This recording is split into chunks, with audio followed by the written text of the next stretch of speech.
नमस्कार स्टूडेंट्स, आपका अपने चैनल पे स्वागत और अभिनंदन है। प्यारे बच्चों, आज हम गणित का जो कि अपनी कक्षा 5 होगी उसका पेपर हल कर रहे हैं और ये पेपर आपकी एग्जाम के दृष्टिकोण से अति महत्वपूर्ण होने वाला है। कक्षा 5 जिसका नाम क्या है, प्राथमिक शिक्षा अधिगम स्तर मूल्यांकन। यह आपकी एग्जाम का नाम है। तो आपके एग्जाम का नाम तो आपको ध्यान होना ही चाहिए। कौन सा नाम है? प्राथमिक शिक्षा अधिगम स्तर मूल्यांकन परीक्षा। ये आपकी परीक्षा का नाम है। विषय अपना गणित होगा। अब अपना जो समय होगा वो 2 घंटे 30 मिनट यानी 2.5 घंटे का आपका समय होगा एग्जाम में। और पूर्णांक आपका क्या होगा? 80 मार्क्स का। ये पेपर आपके सामने 80 नंबर का आने वाला है। तो बड़े ही सरल तरीके से हम सीखेंगे। सबसे पहले अपने सामने होगा आकृति और स्थान की समझ वाले प्रश्न। आकृति और स्थान की समझ वाले प्रश्नों को किस प्रकार से करते हैं ये देख लेते हैं। सबसे पहला प्रश्न है, समकोण का माप होता है तो आपको 30 डिग्री होता है, 60 डिग्री होता है, 120 होता है या 90 डिग्री होता है। तो आप सबको ही पता है समकोण का कौन सा कोण कहलाता है? 90 डिग्री वाला कोण होता है वो समकोण कहलाता है। तो 90 डिग्री वाला कोण होगा वो समकोण होगा। 90 डिग्री से अधिक का होगा वो कोण अधिक कोण कहलाएगा। तो ये कोण है ये अधिक कोण कहलाएगा। अब जो 90 डिग्री से कम का कोण होगा वो क्या कहलाएगा? 90 डिग्री से कम वाला कोण होगा वो न्यून कोण कहलाएगा, जो इस प्रकार का होगा। तो समकोण कोण के लिए कितने डिग्री चाहिए? 90 डिग्री। तो अपना ये आंसर जो इसमें होगा वो कौन सा होगा आप अब समझ गए होंगे। तो 90 डिग्री का कोण है वो समकोण कहलाता है। नेक्स्ट अपनी आकृति हैं उसको देख लेते हैं। नीचे दी गई आकृति में सभी कोणों को पहचान कर उन्हें न्यून कोण अथवा समकोण के रूप में लिखना है। तो कोण ए, कोण बी और कोण सी। अब इसमें आप समझ गए होंगे कि ये अधिक कोण है, समकोण है या न्यून कोण है। तो इसमें आप बता सकते हो सभी कोण क्या है? न्यून कोण है। अब दूसरी आकृति में आपको देखना है, ये जो है कोण डी कौन सा कोण है? कोण ई कौन सा कोण है? और ई कौन सा? एफ है जो कौन सा कोण है? तो ई जो कोण है ये हमें दिख रहा है कि समकोण है। डी न्यून कोण है और एफ न्यून कोण है। अब हम इसको नीचे लिख देंगे कि समकोण कौन सा है, न्यून कोण कौन सा है। तो इसमें तीनों ही कोण क्या हैं? कोण ए, कोण ई और कोण सी। कोण ए, बी और सी ये तीनों ही क्या हैं? न्यून कोण है। समकोण एक भी नहीं है तो समकोण कोण नहीं है। आकृति 2 में न्यून कोण डी और जो ई है एफ है, कोण डी और एफ है ये न्यून कोण है और कोण ई है वो समकोण है। संख्या ज्ञान की समझ। अब नेक्स्ट जो अपना प्रश्न मिलेगा हमें वो मिलेगा संख्या ज्ञान वाला। तो संख्या ज्ञान वाला प्रश्न देखेंगे। निम्नलिखित में से कौन सा विकल्प सत्य है? सबसे पहले हमें इसको पढ़ना है। 28,506 बड़ा है किससे? 28,605 से। तो ये तो गलत है। विकल्प सत्य है, ये अपन को सिलेक्ट करना है। दूसरा है 25,806 बड़ा है 25,808 से। तो क्या 6 8 से बड़ा होता है? ये भी गलत है। 26,580 छोटा है किससे? 26,850 से। ये अपना सही है। अब ये और देख लेते हैं। 20,658 बड़ा है किससे? 22,568 से। ये भी गलत है। तो ऑप्शन स अपना सही हो जाएगा। यहाँ हम स भर देंगे। अपने सामने कोष्टक मिलेगा अपन को, कोष्टक में स भर देंगे। तो ये समझ में आ गया होगा आपको। ये जो निशान होता है ये जिस संख्या की ओर है, जहाँ देखो ये है तो इसका मतलब है ये संख्या बड़ी है और ये संख्या छोटी है। ये निशान जिस संख्या की ओर मुंह करके खड़ा है ये संख्या बड़ी होगी और ये संख्या छोटी होगी। तो इस निशान को ऐसे पढ़ते हैं। अब चलते हैं नेक्स्ट प्रश्न की ओर। नीचे दिए गए कथनों के सही या गलत होने की जांच कीजिए और प्रत्येक प्रश्न के सामने दिए गए बॉक्स में सही और गलत लिखना है। प्रश्न बहुत सरल है, सिर्फ अपन को समझना है। तो सब प्रश्न को समझेंगे हम, सही कौन सा और गलत कौन सा है। सही गलत आपने सही गलत सही से कर लिया तो आपको 2-2 मार्क्स मिलेंगे, क्योंकि 3 प्रश्न है, 6 नंबर का ही प्रश्न होगा अपना। संख्या 20,005 को शब्दों में 2005 लिखते हैं तो ये बिल्कुल गलत है। संख्या 36,375 में अंक 6 का स्थानीय मान कितना है? 6,000। 6 अपनी ये संख्या है, और स्थानीय मान जब निकालते हैं तो जो संख्या है उसके आगे जितनी संख्या है उतने ही जीरो लगा देते हैं, तो ये सही है, सत्य है। संख्या 70,500 को अंकों में 70,500 ऐसे लिखते हैं, बिल्कुल ये भी सही है। नीचे दिए गए चित्र में छायांकित भाग का भिन्न और दशमलव दोनों में बताना है। सबसे पहले हम भिन्न कैसे निकालते हैं और फिर उसका दशमलव भिन्न में कैसे दिखाते हैं ये देख लेते हैं। सबसे पहले आपके पास कितने खाने दिए हुए हैं? 1 2 3 4 5 6 7 8 9 और 10। तो प्यारे बच्चों, आपको कुल खाने कितने हैं? 10 हैं। अब इनमें से भरे हुए कितने हैं? 1 2 और ये 3 भरे हुए हैं, तो 3/10। तो ये अपन ने भिन्न रूप में लिख दिया 3/10। अब हम दशमलव में बदलने के लिए 3 में भाग देंगे 10 का। ये जो संख्या है 3, इसमें 10 का नीचे वाली संख्या का भाग देंगे तो 0.3 हमारे सामने आ जाएगा। निम्नलिखित प्रश्नों को हल कीजिए। अब जो प्रश्न है आपके पास 2 प्रश्न है, इनको हल करना है, और 3 मार्क्स का एक प्रश्न है। पर पर्सन 3 मार्क्स का है, यानी 6 नंबर के 2 प्रश्न अपने पास। भावना ने बाजार से 6 मीटर एक लंबी रस्सी खरीदी। कितने मीटर? 6 मीटर।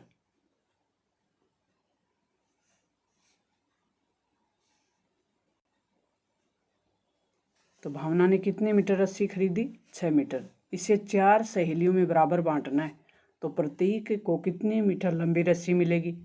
तो 6 में हम किसका भाग देंगे? 4 का भाग देंगे। तो ये 4 का भाग दे रखा है 6 में, तो 1.2 आएगा। ये भाग देना तो आपको आता ही होगा, तो इस तरीके से हम भाग देंगे। साइड में अपना प्रश्न है वो हल कर लेंगे। नारायण को एक कमीज बनाने के लिए 1.5 मीटर कपड़ा चाहिए, तो ऐसे ही 2 मीटर कमीज के लिए कुल कितने कपड़े की आवश्यकता होगी? तो इसको हल करने के लिए सबसे पहले हम भावना वाला देख लेते हैं। तो रस्सी की कुल लंबाई कितनी है? 6 मीटर। 4 सहेलियों में बराबर बांटने के लिए कुल कितनी चाहिए? तो 6 में भाग देंगे 4 का। 6 भाग 4, ये निशान होता है वो भाग का होता है, इतना तो आप सबको पता है। ये जोड़ का होता है, ये बाकी का होता है, ये गुणा का होता है। तो इस तरीके से अपने निशान हैं, तो ये निशान लगाएंगे 6 भाग 4। तो 6 में 4 का भाग देंगे तो 1.5 मीटर आएगा, 1.5 मीटर आएगा लगभग। दूसरा, इसका उत्तर हमने लिख दिया। एक कमीज बनाने के लिए आवश्यकता कपड़े की है 1.5 मीटर। तो कुल कितनी कमीज बनानी है? 2 बनानी, तो उसको 2 से गुणा करेंगे, 3 मीटर आ जाएगा, 3.0 मीटर। नारायण को 2 कमीज बनाने के लिए टोटल इतने मीटर कपड़े की आवश्यकता होगी। संक्रियाओं की समझ, एक प्रश्न आपका इस प्रकार का आएगा कि जिसमें संक्रियाओं की समझ होनी चाहिए आपको। अब किसी संख्या का चरम बिंदु है वो क्या कहलाता है? इकाई का अंक कहलाता है, या दाही का कहलाता है, या सैकड़े का, या सभी अंक? तो इकाई का अंक होता है वो चरम बिंदु कहलाता है। तो यहाँ हम ए ऑप्शन भरेंगे। निखलन विधि से गुणनफल ज्ञात करो। तो निखलन विधि से गुणनफल कैसे ज्ञात करते हैं? जैसे 12 गुणा 14 का, तो सीधा सीधा तो हम 12 और 14 को गुणा कर देते हैं, लेकिन विधि कौन सी है? निखलन विधि, इससे निकालना है।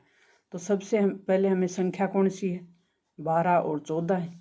विचलन करना है फिर इनका, तो लास्ट के जो 2 अक्षर हैं, जैसे 2 और इसमें 4 है, तो ले लिया हमने, 2 ले लिया, प्लस का 4 ले लिया, तो 14 + 2 और फिर प्लस का 2 और प्लस को 4 को गुणा कर दिया, तो आ गया अपना 168।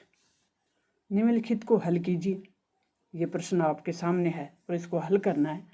यदि नौहर से जयपुर तक का एक व्यक्ति का किराया 550 रुपये हो, किराया कितना है? 550। 15 व्यक्तियों का क्या होगा? तो 550 को हम 15 से गुणा करेंगे। इस तरीके से साइड में हम निकाल लेंगे इसको। तो ये टोटल हमारे पास आ जाएगा 8,250 रुपये टोटल किराया हो जाएगा। तो नौहर से जयपुर तक एक व्यक्ति का किराया 550 रुपये है। तो 15 व्यक्तियों का हो जाएगा 550 गुणा 15 यानी 8,250 रुपये। दूसरा प्रश्न अपने पास है कि नीरज के पास 984 केले, बताइए कि उनके पास कितने दर्जन केले। तो दर्जन में ज्ञात करना, तो दर्जन का मतलब होता है 12। एक दर्जन में 12 केले होते हैं। तो 984 में हम 12 का भाग देंगे तो कुल कितने आ जाएंगे 82। तो इसको भी साइड में इस तरीके से भाग दे लें। 984 में 12 का भाग देंगे तो इस प्रकार से आ जाएगा। वह सबसे बड़ी संख्या ज्ञात करो जिसका 36 व 54 दोनों में पूरा पूरा भाग चला जाए। अब बच्चों, अगर आपको भाग देना गुणा करना नहीं आता तो आप कमेंट बॉक्स में ज़रूर लिखें। हम आसानी से बहुत सरल तरीके से आपका बेस मजबूत करेंगे। इसमें जोड़ सीख लेंगे, गुणा सीख लेंगे, भाग सीख लेंगे। तो आपको घबराने की कहीं ज़रूरत नहीं है।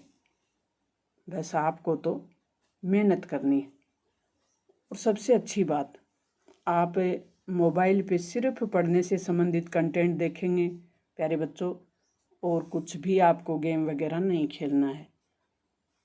36 और 54 का गुणनखंड करने पर कैसे करेंगे हम?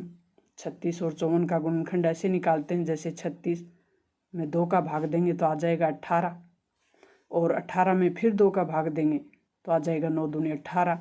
फिर 9 में 2 का तो जाएगा नहीं, किसका जाएगा? 3 का जाएगा।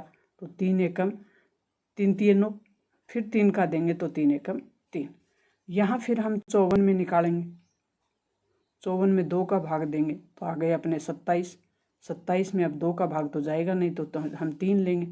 तो 3 का 27 में भाग देंगे तो 9 बचेगा। 9 में फिर 3 का भाग देंगे तो 3 आ जाएगा। 3 3 9, फिर 3 एकम 3। तो इस प्रकार इसमें 3 और 2 कॉमन है, यहाँ 2 और 3 कॉमन है। तो हमें इसको ले लेंगे। कैसे लेते हैं? 2 गुणा 3 गुणा 3 यानी 18। तो वो भयनिष्ठ जो संख्या होगी वो अपनी हो जाएगी 18। सबसे बड़ी संख्या 18 होगी जो 36 और 54 को पूरी तरह से पूरा विभाजित कर देगी। निम्नलिखित प्रश्नों को हल कीजिए। ये छूटे हुए अंक भरने हैं इसमें। और नेक्स्ट प्रश्न है 3122 और 8050 तथा 738 का योग कीजिए। तो ये तो जोड़ना है, जोड़ तो आप कर लेंगे। नमन के पास 12,500 रुपये हैं। उसने 2,500 रुपये की सिलाई मशीन और 8,000 रुपये की वॉशिंग मशीन खरीदी है। तो बताओ उसके पास कितने रुपए शेष बचे? तो उसने टोटल रुपए कितने थे? 12,500, 2,500 और 8,000 को जोड़ लेंगे और 12,500 में से घटा देंगे। अब वो जो अपने पास डब्बे थे उनमें संख्या भरनी है, छूटे हुए अंक। तो इस तरीके से हम छूटे हुए अंकों की पूर्ति कर देंगे।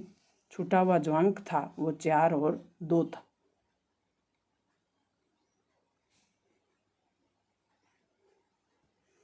अब ये हमने जोड़ लिया।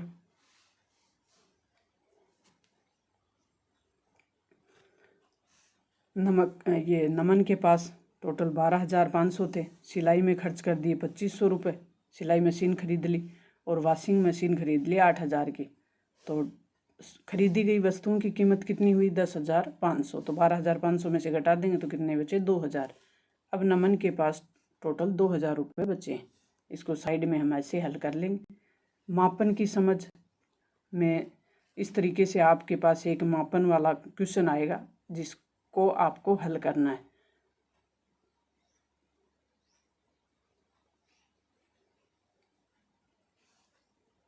तीन घंटे में कुल कितने मिनट होते हैं? तो 1 घंटे में मिनट कितनी होती है? 60 मिनट होती हैं। तो 3 से गुणा कर देंगे 60 को, वो मिनट आ जाएंगे हमारे पास। तो गुणा करें आप, 180 मिनट। 6 ऑप्शन हो जाएगा अपना, 6 ऑप्शन यहाँ भर देंगे। निम्नलिखित कथनों को सत्य असत्य के रूप में पहचानिए।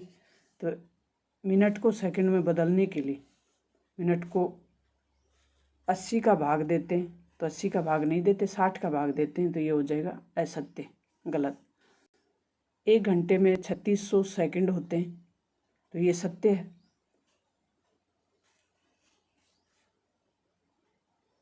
आधा घंटा 15 मिनट के बराबर होता है, तो ये गलत है। आधा घंटा किसके बराबर होता है? 30 मिनट के बराबर होता है।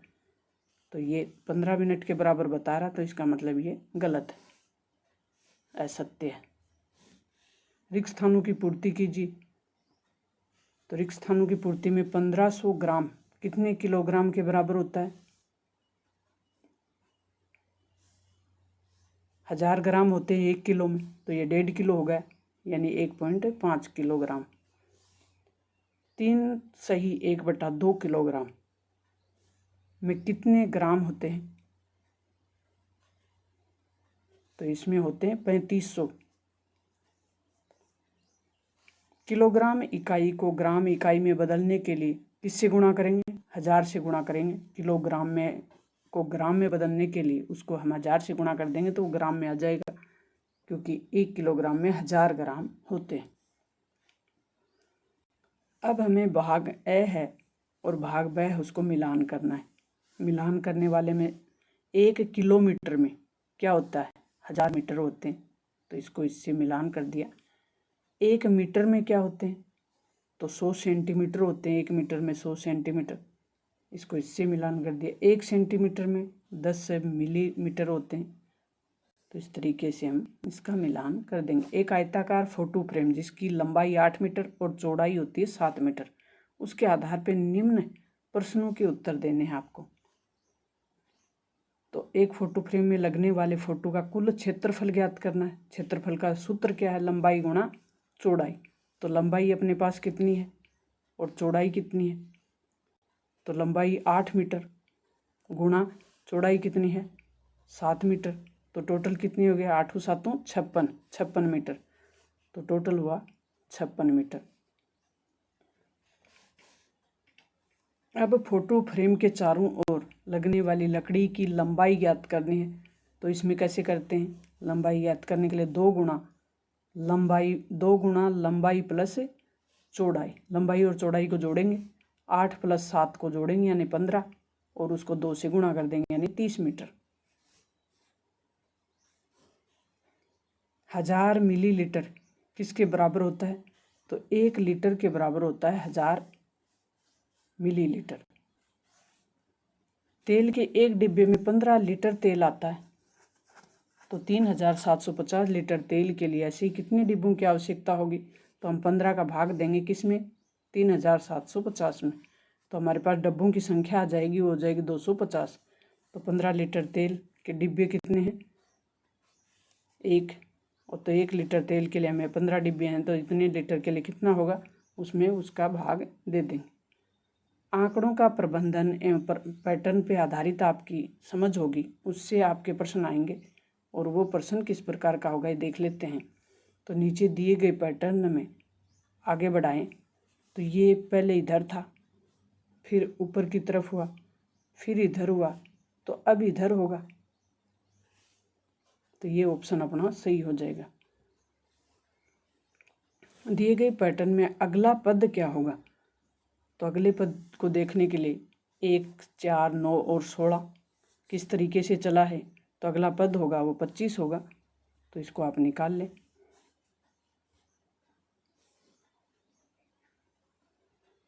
पीयूष के घर के पास से निकलने वाले वाहनों का पीयूष ने 1 घंटे पर लगातार प्रक्षेपण किया, उसको देखा, और वो विभिन्न प्रकार के वाहनों की संख्या नोट की जो निम्न प्रकार से थी। तो इसको हमें भरना है ग्राफ में। इन आंकड़ों को नीचे दिए ग्राफ के जो स्तंभ चार्ट है उसमें दर्शाना है। तो मोटरसाइकिल कितनी गुजरी? 9, कार 6, बस 3 और ट्रक 5। अब हमें ग्राफ बनाना है इसका। तो इधर तो हमने ले ली मोटर, कार, वाहन, जो भी वाहन है उनको, और इधर हमने ले लिया उनकी संख्या को। तो अब हमें सबसे पहले मोटरसाइकिल लेनी है। तो मोटरसाइकिल कितनी निकली? 9। तो ये 10 है, इससे नीचे वाला अंक हो जाएगा 9। तो ये स्तंभ बन गया अपना मोटरसाइकिल का, नीचे मोटरसाइकिल लिख दी। फिर कार के लिए 6 है, तो अब देख लेते हैं। 0, 2, 4, 5, 6, 8 और 2 के अंतर से लिए सब हमने। तो ये 4 है और ये 6 है, 6 के बीच में ये हो जाएगा 5, 6, हाँ कार 6 है तो 6 हो जाएगा। अब बस है, बस के लिए 3 है तो यहाँ 2 और 4 के बीच का होगा ग्राफ अपना। और फिर ट्रक है तो ट्रक 5 है तो 6 और 4 के बीच स्तंभ बनेगा, तो ये हो गया ट्रक वाला। तो इस तरीके से हमारा ये पूरा पेपर हमने हल कर लिया बहुत ही कम समय में। तो प्यारे बच्चों, आपको सिर्फ पढ़ने के अलावा मोबाइल का कहीं भी यूज नहीं करना है। प्यारे बच्चों, आप खुद समझदार हो, नहीं तो आपकी आंखें खराब हो जाएंगी। कोमल कोमल आँखें हैं, प्यारी प्यारी आँखें हैं, है ना, उन आँखों को बचा के रखना है हमें। अभी तो बहुत कुछ पढ़ना है। अपना सपना, अपने मम्मी पापा का सपना और कमेंट बॉक्स में लिखें आपको क्या बनना है, कैसे उसके लिए आपका सपना है वो है। तो आप अपने सपनों को साकार करें, पेरेंट्स के सपनों को साकार करें। प्यारे प्यारे बच्चों, आपको शुभकामना, आपका पेपर अच्छा हो। इसी के साथ थैंक यू, धन्यवाद।